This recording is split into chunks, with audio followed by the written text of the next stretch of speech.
আসসালামু আলাইকুম। আশা করি সবাই সুস্থ আছেন। আজকে একটি প্যাক তৈরি করব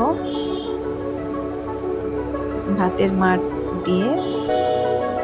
যারা কোরিয়ান আছেন এবং জাপানি, ওনারা এই প্যাকটা তৈরি করে নিয়মিত রূপচর্চা করেন। এটা একেবারে কেমিক্যাল